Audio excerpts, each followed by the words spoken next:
my guest today is Amber Lilyestrom. Hi, Amber. Hi, I'm so excited to be here. You say my name so beautifully.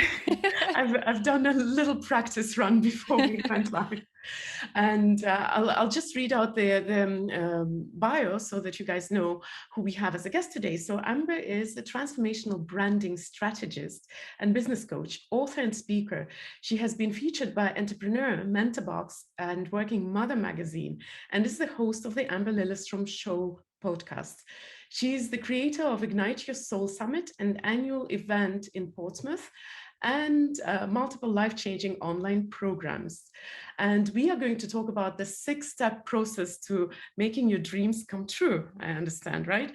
Amber, as I was reading your bio, I suddenly realized I'm giving myself away as a non-American because I'm looking at Portsmouth and NH, and I can't even tell which state it is. It's New Hampshire in the United States, so that's perfect. There are many Portsmouths in the world, so I appreciate the opportunity to share that. So I live on the East Coast in the U.S. in the state New Hampshire. New Hampshire. Wow, I wouldn't have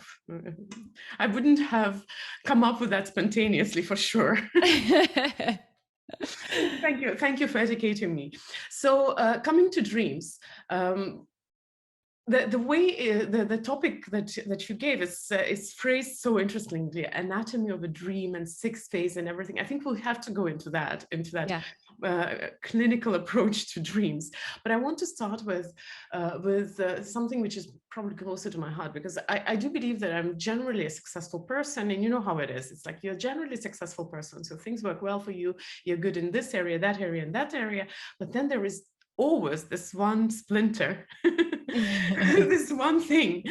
So when it comes to dreams, do you start with the small things and you work your way up, or do you consider yourself an amateur in dream catching until you actually get that splinter sorted out and you manifest the most important thing, which is, as I said, when you sometimes feel like you're banging your head against a brick wall?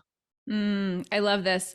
So I love to take the sort of 30,000-foot view approach to really dreams and really anything that I'm teaching. I want to bring people back to the bigger concepts. And one of my life mottos that I really believe strongly in is, if the dream is in you, it is for you. And that sentence has lifted me through so many different seasons of life. And I'll share the framework, like the breakdown essentially that I'm going to teach here today. But what I think is, when we live from that place of, if the dream is in you, it's for you, it gives you this sensation of, I'm being guided on this path, right? I think about it deep down, where do our dreams actually come from? And do we author them ourselves? And I think there's also this distinction. So these are questions I'm popping up for us in our conversation. But I also think there's this distinction we have to make between goals and dreams. Mm-hmm. And they can be utilized. We can really switch those two words out pretty synonymously. But what I want to say is that I actually think they're two different things. Yeah. And I think the dreams are really like the guideposts. They're the direction. They're that thing that comes from inside of us that we can't really describe where the origin point is from. We might be able to look at our story and go over our timeline, which I'm a huge proponent of, and I'll talk about that in this framework. But the goals, to me, are essentially more of like the activations inside of the bigger container that is the dream. And I think that, as you said so well there are going to be skill sets and different actions that we have to learn how to master in order to become more equipped to live into the fullness of that dream at the level at which we actually want to. Mm-hmm. So is dream this huge umbrella concept of this beautiful, I don't know, utopia of your future life? Or can I consider like a somewhat smaller, narrower goal as a dream? I guess, you know what, I'll bring maybe a more practical example because it's easier to illustrate, but from my personal life, but from years back. I remember after I had delivered my first child, it took me a long time to get pregnant again, and I wanted to have a lot of children. So that was one of the areas where I was literally not able to break through. Like, things worked, but I just wouldn't be able to get pregnant again. Later I did, miraculously. But I guess what I'm trying to drive that at is that also a dream, or it's just one of the goals in the bigger picture, and it is maybe not so relevant that it is achieved in a specific way that I want, and my overall dream doesn't change from that. That's right. So we have a very similar story. I have an 8-year-old daughter conceived through fertility. We just actually went through 2 IVF cycles. We did conceive, but then we lost the pregnancy this year. And I just turned 40. So for that framework of things, right? If you think science and logic and all of these things, certainly miracles can occur. But there are some pieces where I feel exactly like you described, that feeling of like, it's not going to come true. But the reality is there are other options. There are other alternatives. And so the question is do we hold fast to the dream when the how isn't unfolding for us in the crystal clear clarity that we desire? Or do we give up on the dream? And what you're sharing is that you didn't give up on your dream and you stayed, and I'm certainly not giving up on mine because I desire to have more children too. And what I have to do is learn how to reframe and how to rewire the way I'm thinking about this to open up other possibilities. And I think that, we're talking about a very specific and very emotional topic right here. We just cannonballed right into that. But there are many other iterations of this, right? You want to write books, you want to be on stages and share your story, you want to get out there and do this. You can do that in very many varying ways, right? There's so many infinite options. But I think the challenge is we become a little bit narrow focused on how we want things to happen. And when we do that, we sort of pinch off the source and we pinch off the possibilities that are probably trying to find their way to us. But what we need to do is broaden our view. And so that's why I like to keep the idea of the dream as the umbrella, as you said, and a more broad-based direction on our path that keeps guiding us and also helps us to continue to have faith and hope when all feels lost. So can you explain, what do you mean when you say anatomy of a dream? I know we touched upon, like we so quickly went and touched upon all the important things, but let's take a step back and just start from ABC. What do you mean anatomy of a dream? Yes. Well, I love this because I like to live in the non-physical, the unseen, right? I love to talk about dreams, but I think contextually as humans with these very powerful brains that we have, we like to make things logical. And so what I have done is sort of dissected the anatomy of a dream, like how dreams come into being. And I sort of just identified these 6 sort of points along the way. So while I share these, I would love for us to just all kind of zoom out. Imagine you're flying over the timeline of your life. Because looking back, right, it's such a powerful exercise to look at where you have come and where you are today in context to where you've been along the path. And so how I think dreams come into reality is first with inspiration. This is the first point. Now, here's the thing. Sometimes inside of that inspiration, it's going to come from a place of triumph. So perhaps as a young child, you watched someone break a world record and you became inspired. Sometimes it comes through trauma. And so for my circumstance, and I'll share this very briefly, I am a survivor of childhood sexual abuse. I was testifying in court as a 5-year-old child against my abuser. I was going through a lot of, getting a lot of support from a mental health perspective with therapy and all this. And what I will say is that was absolutely a traumatic event. But I also felt this knowing deep down inside that I was also equipped in this lifetime to overcome it and to persevere through it, and also to share my story of learning courage and learning survival and learning all these early attributes that have equipped me throughout my life. And frankly, I felt a calling back then of knowing that I was here to help people in a bigger way. And so you can't define necessarily where that inspiration is going to originate from, but I can guarantee you that somewhere along your path, the thing that you really dream into and really desire has roots way back when, and there was some little seed of inspiration that was planted that is connected to where that trajectory of your dreaming goes. So that's the first part of this. And I think it's very important to spend time identifying that, because oftentimes we feel a sensation of like imposter syndrome or unworthiness. Like, who am I to have this dream? What a silly dream to have. You want to write books and speak on stages and help people and coach people when you are working in this corporate career, sitting at this desk, and you're not doing that. You're nowhere near that. What makes you think you can do that, right? How many of us have asked that question? I'm sure people that are listening are raising their hands. I'm sure you felt that way, right? Along the path, like, who am I to think that I could be the co-founder of Mind Valley? right? Well, in my case, it's more connected to the book and speaking on stage, because Yes. Mind Valley just happened so slowly and organically. But yes, I agree. Yeah, we do have imposter. Can I ask one question though in Yes. relation to that? Let's say, but what if you can't remember the inspiration? You Yeah. have a dream and you associate with that, but you don't know where the inspiration came from. I think that that's okay. I think that the fact that if the dream is in you, it's for you. And so it's wonderful when you can remember, but you're right. There are a lot of people who can't. There are people who've gone through trauma and have disassociated and can't remember certain things. There are people who just simply can't remember. Maybe nothing bad happened. They just don't remember the specifics of it. But what I like to then encourage my clients to do is think about what actually has inspired you. What do you find yourself being drawn to? What do you like to watch? What do you like to read? What do you like to learn? All of those little things can add up to become this equation of inspiration, and it matters. And it really matters. And here's the thing, all of us here, I love so much that every one of us watching this recording right now in all different parts of the world have different sources of inspiration. We have different backgrounds in faith, right? We have all kinds of different origin points, essentially, of what lifts us and inspires us. And it's just so incredibly important, because the truth of truths is that every single person's dream is an integral part of humanity's upward expansion, evolution, and growth.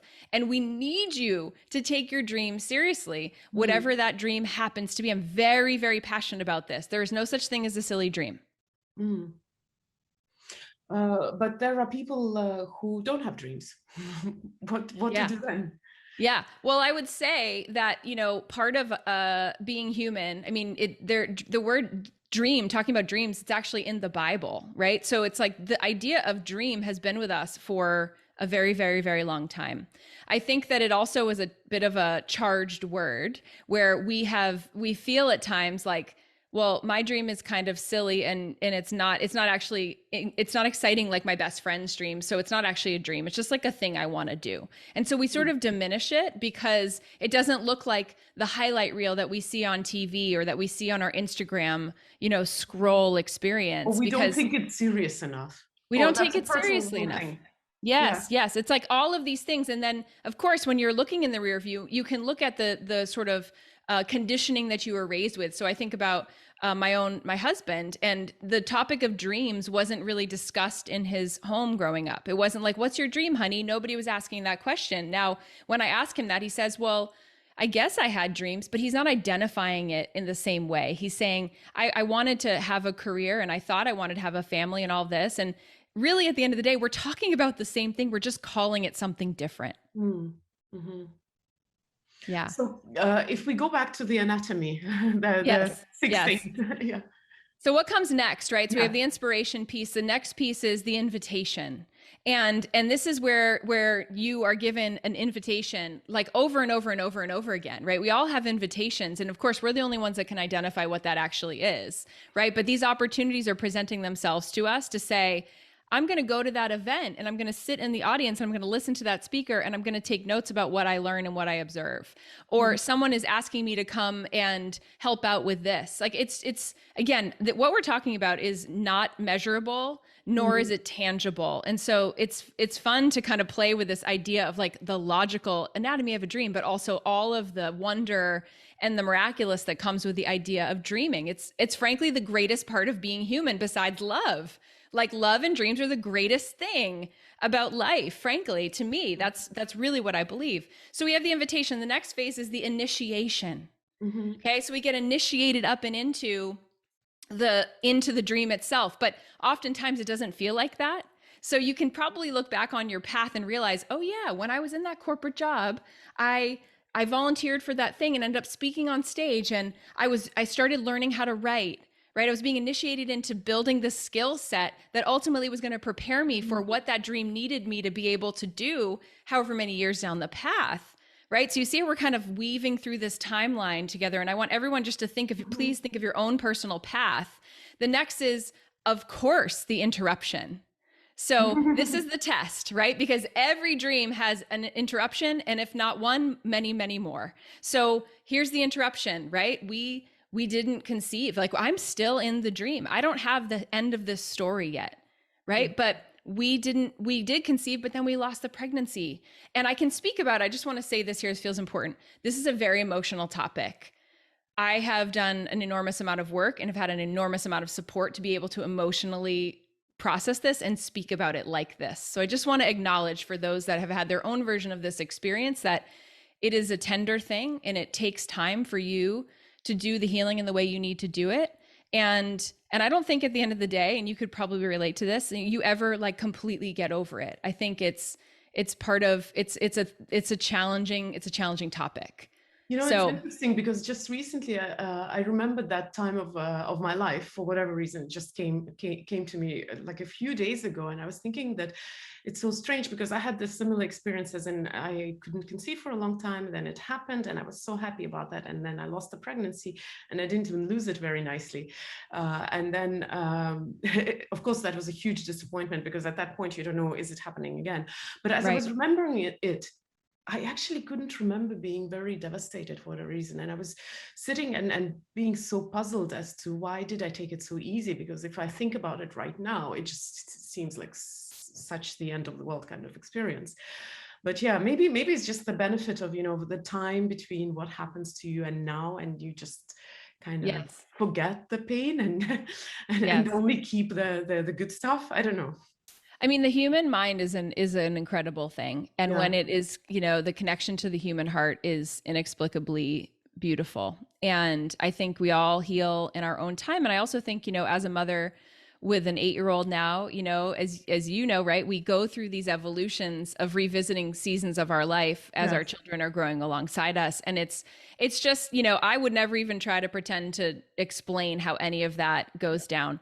But what I do know is this process is pretty universal for most people. And so we hit these interruption points, right? And it's that moment for you to decide, am I going to recommit to my dream? Like, how am I going to respond to this? Am I going to bail? You know, am I going to quit on this? And that phase, I like to think of that as almost this illumination point, right? So that would be number 5. So we have the interruption, then we have the illumination, right? We have revelation that arrives, and we have the opportunity to be redirected in a more meaningful way, right? So sometimes that might look like, okay, this isn't working and I'm going to go over here and it doesn't feel like it's exactly the path, or maybe it does, but I'm going to trust this because I'm going to trust that the revelations that are happening for me in my life, the new understandings that I am appreciating. And so do you see how this just looking at our dreams in this sort of linear way and applying some of these concepts to it, it's very gratifying and very grounding to see that all along I was working towards the last step, which is having the new identity. So you're now in the new identity, you're living into that. You are having life in this place of deeper devotion. You know, you have this discovery space you're living into. It's like, oh, I am now a published author. I did it, right? Like I did it. I published the book. And that was my dream all along. And now I'm holding it in my hand. And so now I can't pretend that I'm not that. I am. And now I get to be her. And I get to ground into what that feels like. And one of my favorite ways to sort of, you know, there's no such thing as a shortcut. There just really isn't, right? Because those interruptions come along the way. But to sort of fast track the dream is to try to operate in the identity before it's real.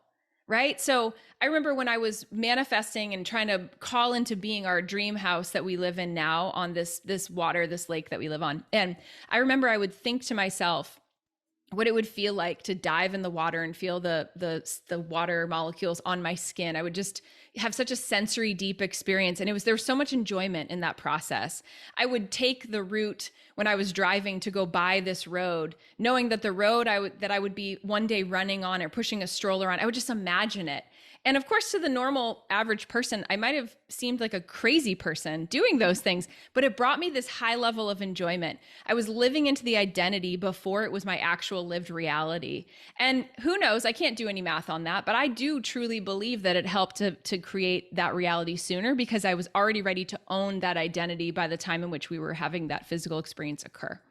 Mm. And I want to go back to interruption a little bit because I think it's Yeah. it's probably a defining moment for a lot of dreams.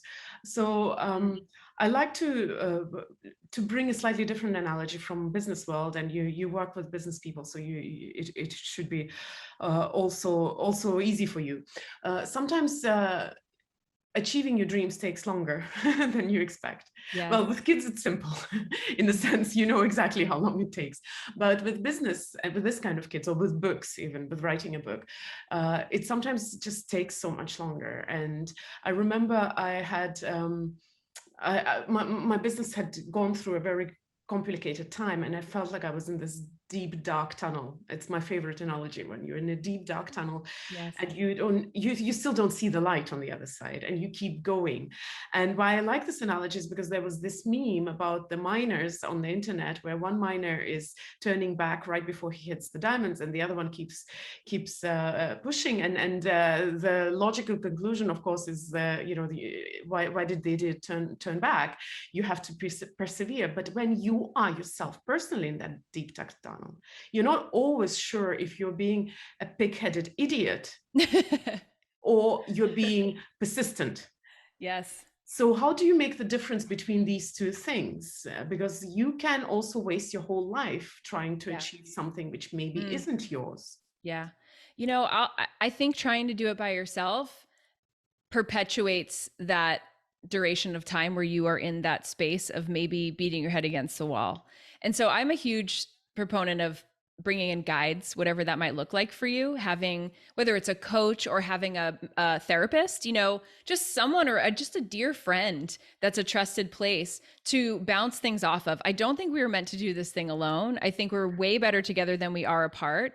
It's validating when you hear what other people's experiences are, and other people are treasure troves. And so I think getting feedback, sharing your experience with other people it's just an exceptionally underrated tool to help you progress on your journey, for sure. So ask for advice. Yes.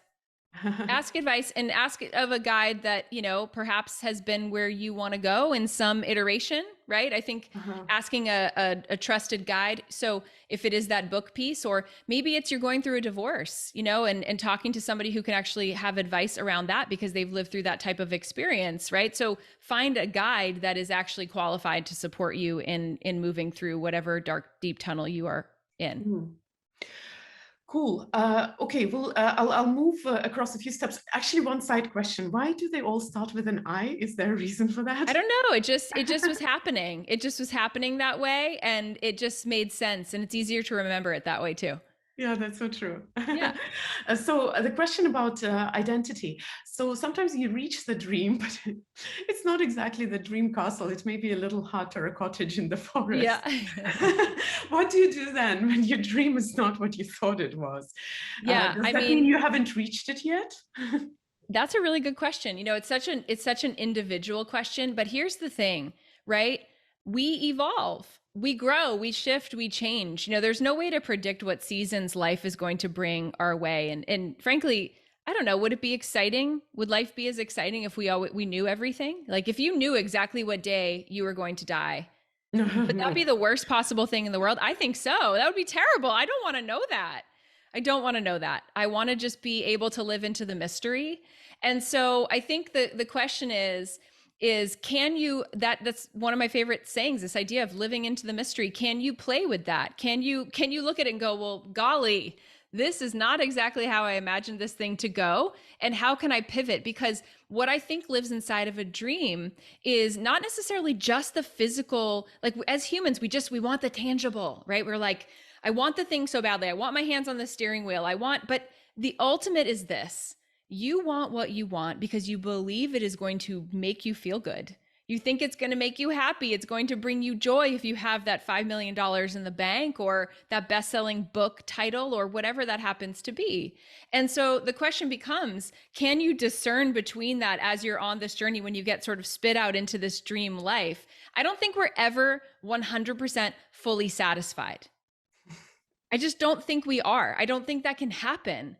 I mean, just think about it. You'll never eat the meal that's going to be like the end of all of the meals. You're always going to be hungry. It's called being human. We have to continue to nourish ourselves. And so this brings me to the bigger teaching and going back up to the umbrella phase and remembering that our dreams are here to help us grow. Our dreams are here to keep us excited about moving forward. It's about, yes, doing the things and writing the books and all of that. But at the end of the day, we're not defined, right, as souls, as people, by exactly what we do. We're defined by who we are and who we be on the inside. And so I think the dream is an impetus. It is a catalyst to help us live into the fullness of who we really are.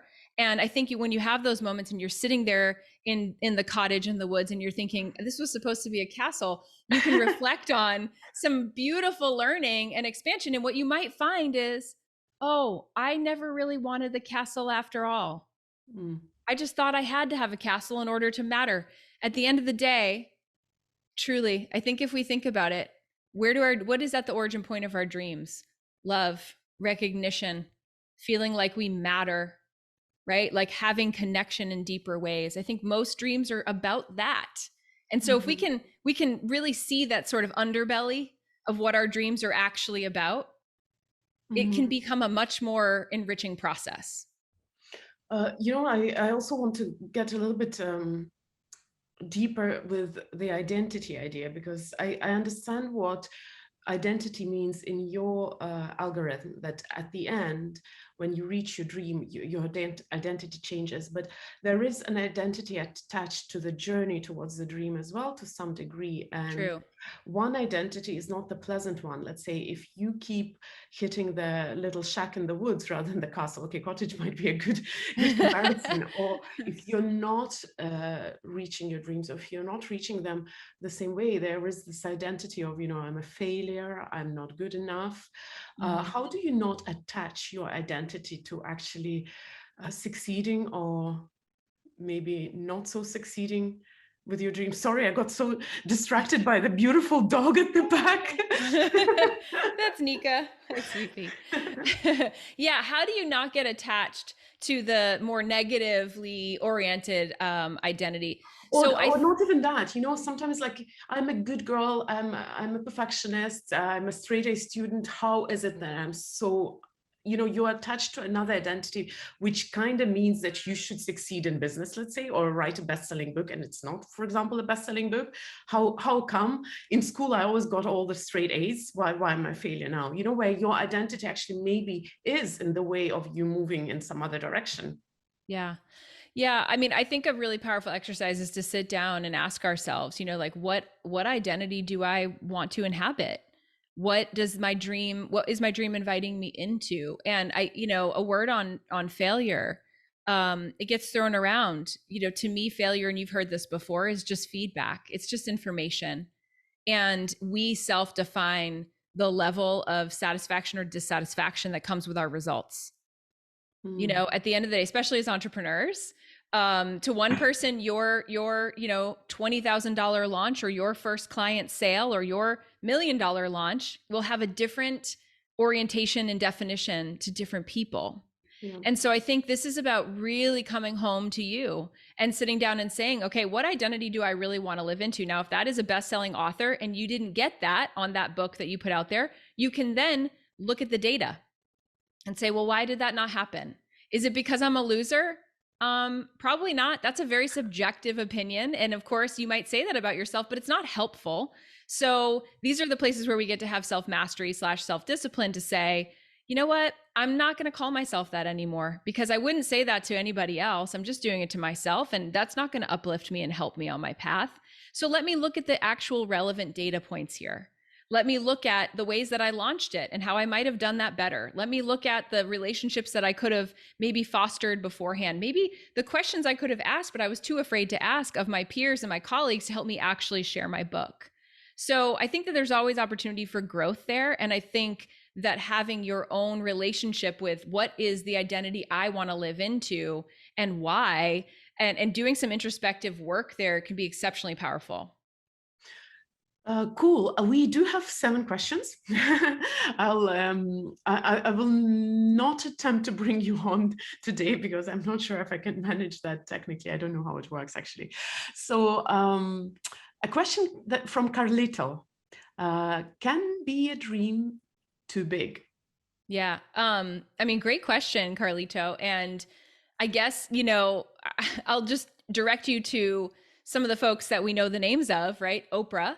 Would Uh-huh. you have said to Oprah, who was the youngest African American individual to be a co-anchor at a war woman anchor at her station, would you say to her, your dream to do what you're doing today, and I don't even need to tell you all that, because we all know her name, would you say that her dream was too big?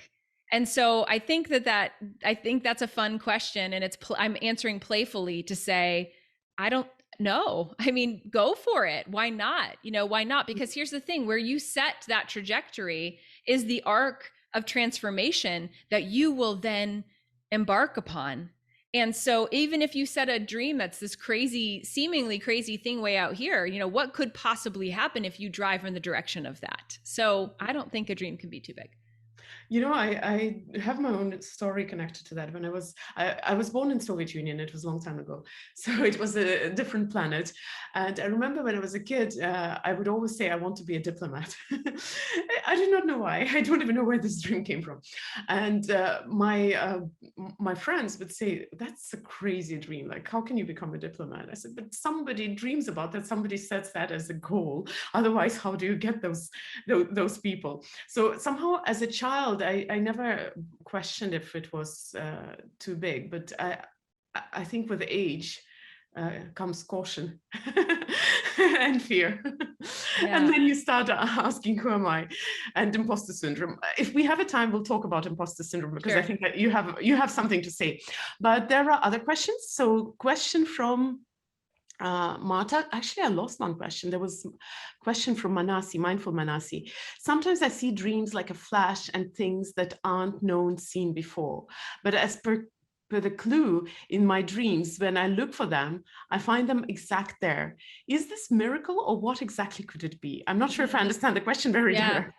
I mean, I just invite you to just play there, truly. I do believe in the miraculous. You already said that word earlier before. I truly, truly do. I believe my daughter is a miracle. I believe you are a miracle. I believe I am a miracle. I mean, what is that stat that's thrown around, a 1 in 400 trillion chance of existing? Mhm. So that's a pretty crazy statistic. I'd say that's pretty miraculous. I'd say that, the chance that we're all talking together today in this collection of human beings on the planet from all around the world is pretty miraculous. And so I really try to look at my life as a walking miracle, and looking at what is going to potentially be put on my path as just that. And so I think go with it, my friend. Go with that. So a question from Marta. I think that will be the last one I'll read out for now, unless you guys all go and start voting for Mm, questions and posting more questions. But I think that's in line with what we were talking about. So Marta is yes. asking, what if your dream is bigger than you ever know how, where, or what to start it? And I think it does tie to me wanting to talk about, who am I to do that Yes. question. Yes, I love this question. And that is the biggest question, isn't it? Okay, I want to do keynote talks on big stages. Yeah. How? Right? How the heck do I do that? And so I think that we can get really disenchanted and discouraged with that question. And so what I want to invite us into is maybe just take that how question and put it aside for a moment, because if it's not helping you, then it's hurting you. And I think what happens is we go how, instead of allowing the answers that are being presented to us. As I said, the second phase here is the invitation. I truly believe there are invitations that are being presented to us. We have to show up and actually accept them. And so, what I might invite you into looking at is, where are the invitations showing up for me? And we just become so, as we get older, to your point, we just become so just we lose the wonder, we lose the play, we become so serious, and we forget about the fact that there are things being just presented to us constantly in the way of these invitations that are the openings that might change the course of history for us. We just have to be willing to do our part in accepting the invitation and stepping up for it. So I'm going to invite all of us here today, you and me included. what invitations are trying to show up, and we just keep like returning it to the sender or putting it in the junk pile because we're just so mired on how we don't know what to do. That becomes an identity too. You can become someone who doesn't know how and then stays in that vicious cycle for the rest of your life. Or you can say, if the dream is in me, it's for me. I believe that. I am willing to be brave enough to say yes to the invitations as they land on my path and see where they take me. And I think if you can live from that place, it's a different frequency, it's a different energetic for how you experience your life.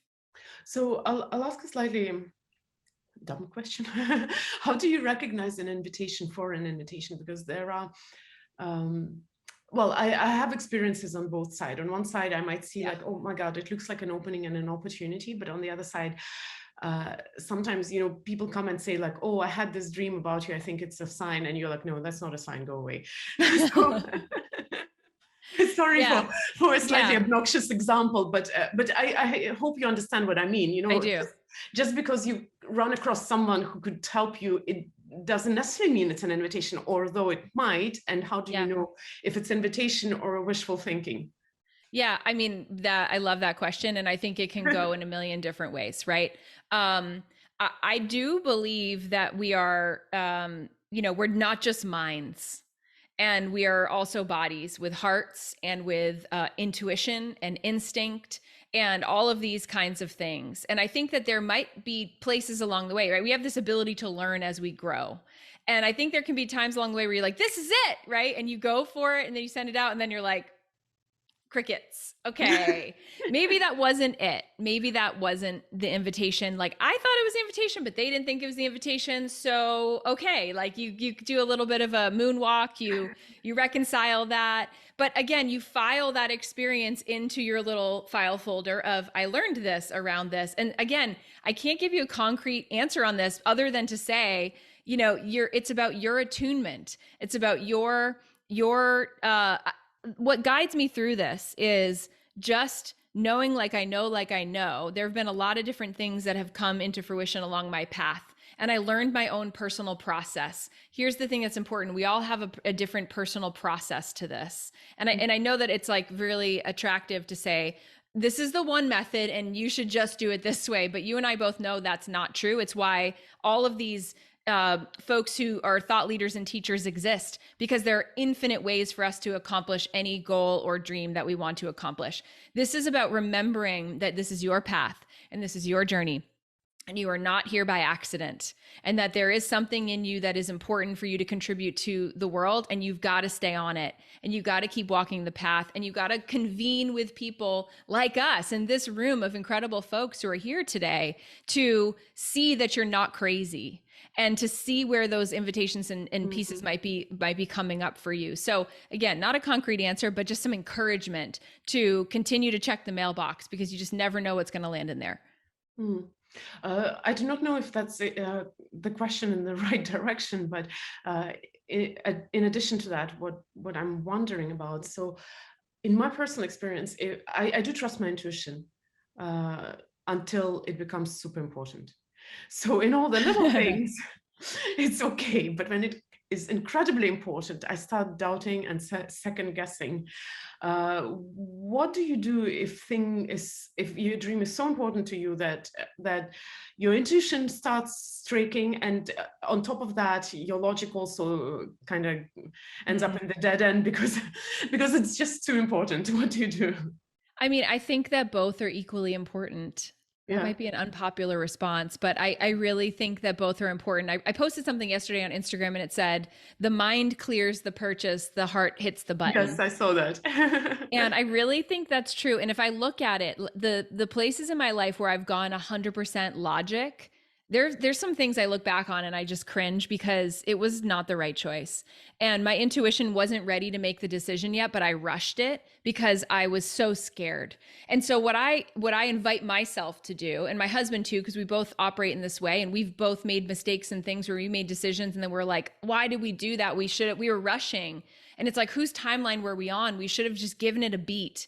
I call it the sacral beat drop, like listening to your intuition, like your sacral authority, right? And that's a chakra, part of your chakra system. But like really listening to that beat drop, giving it a second just to catch up, because our logical minds move so fast. But the rest of us, it's just, we're such sensory beings. So can you breathe it out? Can you go to a yoga class or go do a meditation or just go for a walk in nature and just allow yourself to receive confirmation? Even if you've made the decision and you're ready to like push the button or whatever, can you just go feel into it for a moment? I think that has served me really, really well. And it's allowed me to live a life that just feels much more aligned and also in flow, especially when I am making these bigger decisions. Mm. So I keep moving along your algorithm back and forth. I love it. This is great. I want to ask about this interruption moment again. Yeah. How do you recognize that maybe that's the point for you to reframe your dream? Yeah. Yeah.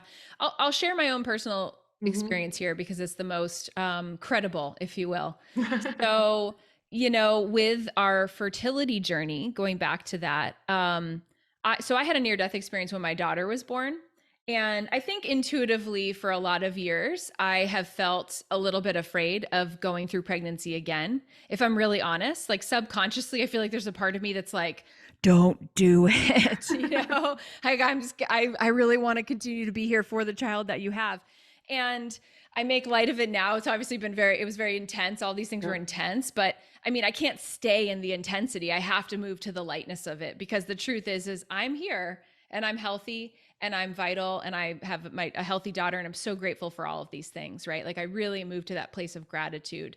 But there came a point through the first half of this year, and it's been very much a healing journey.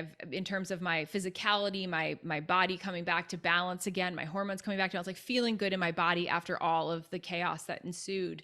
Being, I want to acknowledge that when you lose a pregnancy, it doesn't matter how far along you are postpartum. You do go through some of those hormonal changes in your body, and it takes time to regulate. And in our society, it's like nobody wants to acknowledge that or give the time for that healing.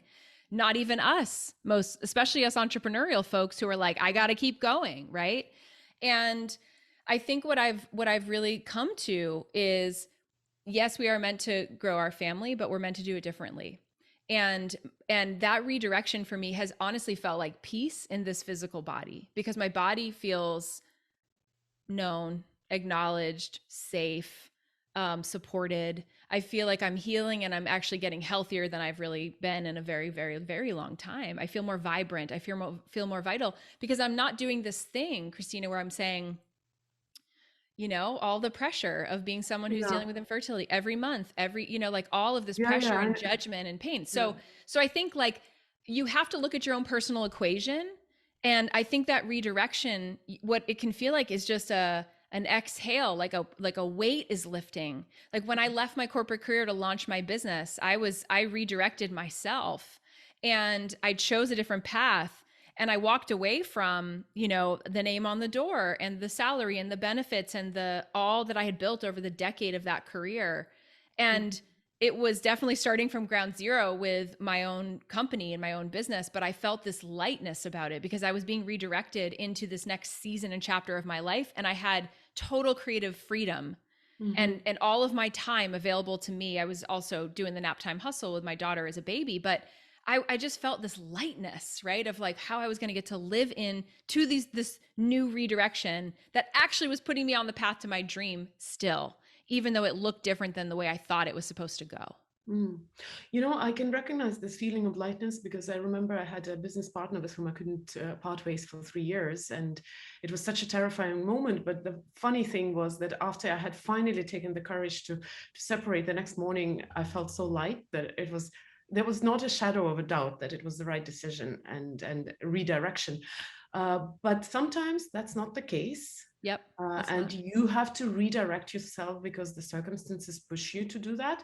Yes. How do you deal with regret? Because sometimes you do feel regret. Things change, and you might reframe the thing, but what do you do with that? Is that a sign for anything? Does that mean that you still haven't found your right course? Suggestion? I certainly have had my moments of feeling regret and thinking, I was spending a lot of time building my business and maybe I should have been trying to go do IVF then. But I think again, I mean, that's painful. Like that's grief. That's a hard thing to look in the rearview mirror at. I think that's one of the hardest parts about getting older and being a human. It is that you will experience regret most likely in some part of your life. Maybe just something you said or you didn't say to somebody that you love and it fractured the relationship, right? And I think the reality is though is all we have is now. You know, now is the only moment that we can really influence now and what's to come, and we can't really change the past. Of course we can rewrite stories over time, but we have to live as our best selves in our now. And so I had to let myself off the hook. I've had to forgive. I've had to say to myself this mantra that my mentor says to me all the time, which is, you know, you were doing the best you could with the resources you had available to you in that given moment. And really that applies to everybody. We're all doing the best we can with the resources we have available to us in any given moment. And we have to, I try to believe that and not be judgmental of other people. And if I can get to that place of letting other people off the hook and being as, you know, more compassionate and forgiving, well, you better believe I have to be able to do that with myself. And that is often the hardest part. But what good comes in holding myself in bondage for a lifetime and punishing myself? I've certainly had many years of that over my life journey in my stories. Of course I have. I wouldn't be able to speak these words had I not experienced that.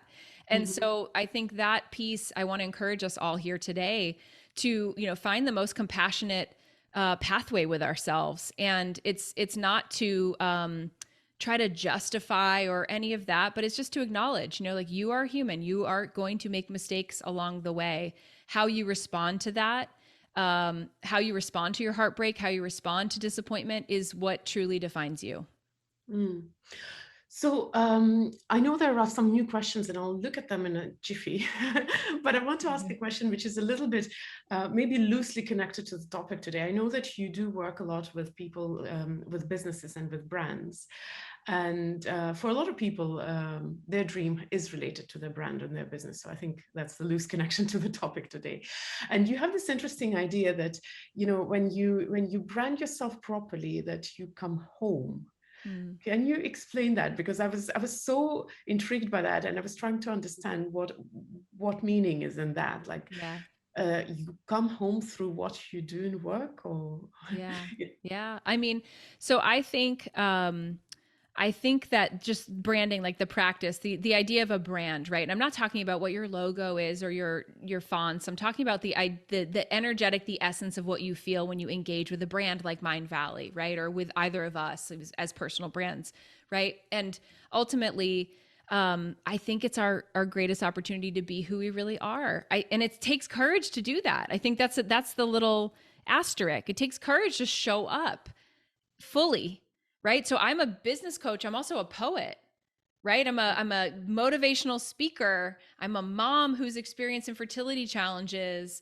I could go on and list all these things out, but I'm me, right? This is this aborning soul that is learning every single day while I have the chance to be here in this physical body.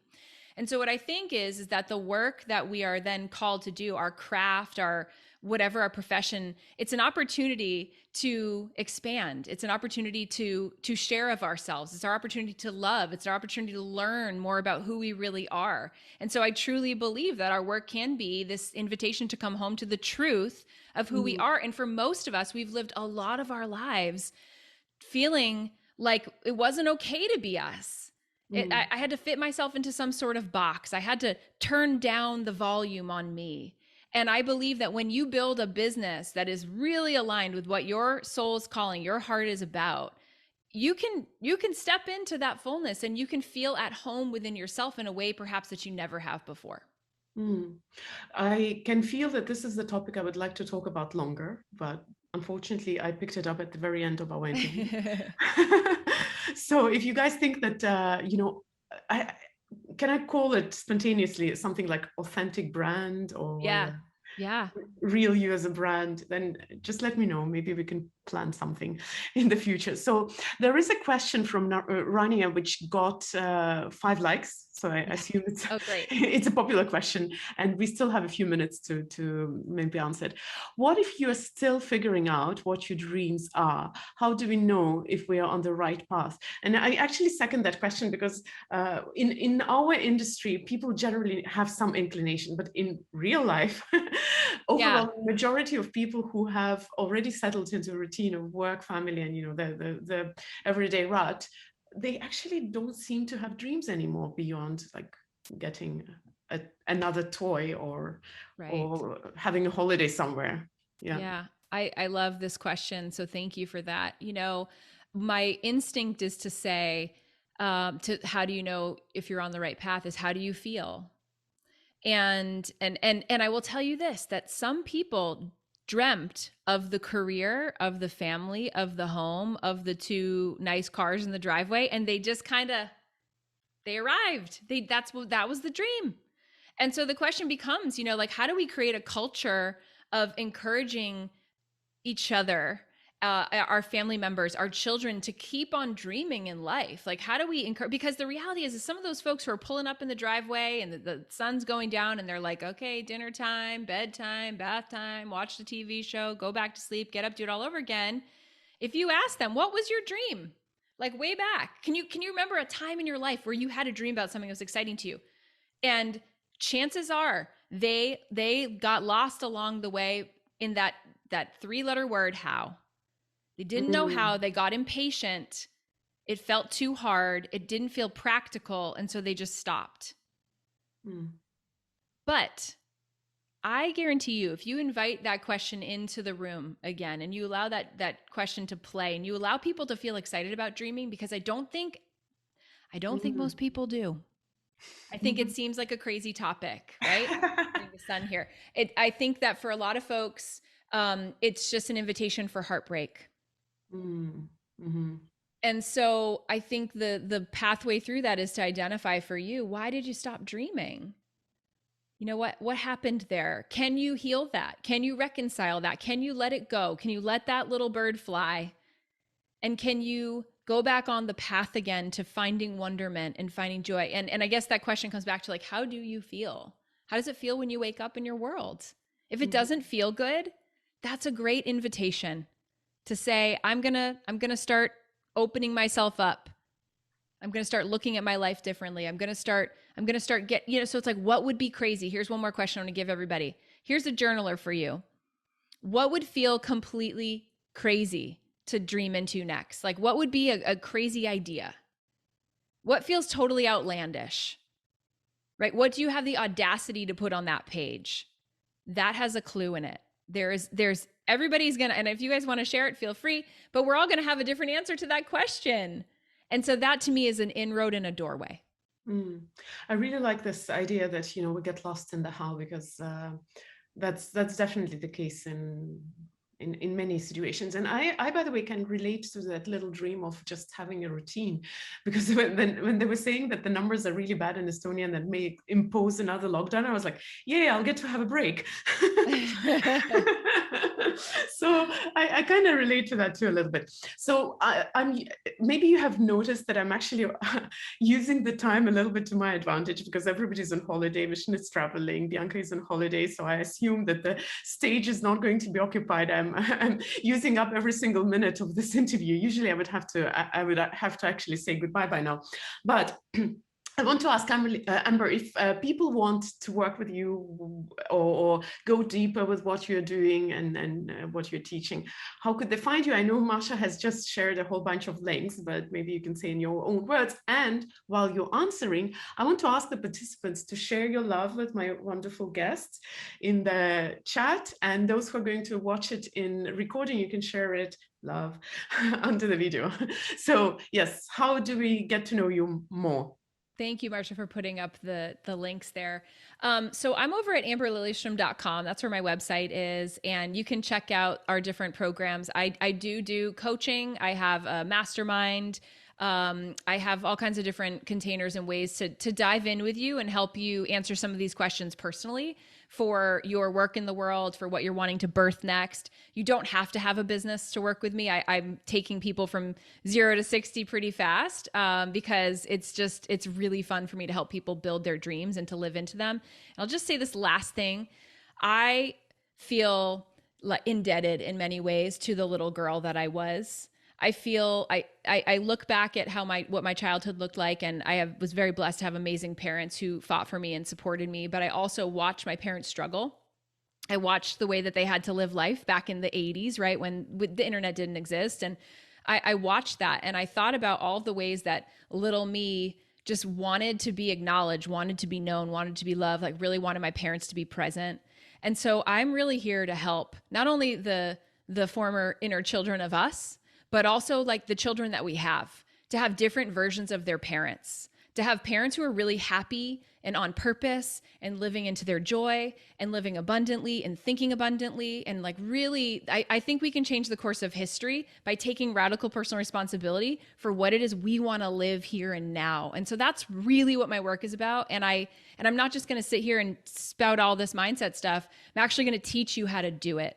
So you can go to amberlilyestrom.com to check that out and schedule a call if you want to. I love Instagram. So send me a DM if this was helpful and you want to connect there. And then also you're going to be on my podcast very soon too. Oh, really? So yeah, so come on over to the Amber Lilyestrom Show podcast, and you can listen to that and listen to me talk about things and interview amazing people like you, Kristina. Thank you so much. I just wanted to express my personal thanks, because you're a very unique kind of speaker. I do interview a lot of people, but it's interesting. We actually talked about life so deeply that it went way beyond just the topic that we announced. And great thanks to you, because I can really appreciate you being what you are without pretense, and without without the unnecessarily overglossed and overdone facade, like Keeping the it real. Thank you so much for that. Keeping it real. Thank you so much for that. It's really refreshing, and thank you for your wisdom and for your generosity. Thank you everyone who took part in this honest conversation. I hope to see you again, maybe when we change roles and I get to answer questions. Yes. I'm so looking forward to it. And thank you everyone for being here and for joining us for this hour of our time. What a gift. Your time is the greatest gift and contribution. So just thank you for sharing that with us today. Thank you, everyone. Bye-bye. See you soon.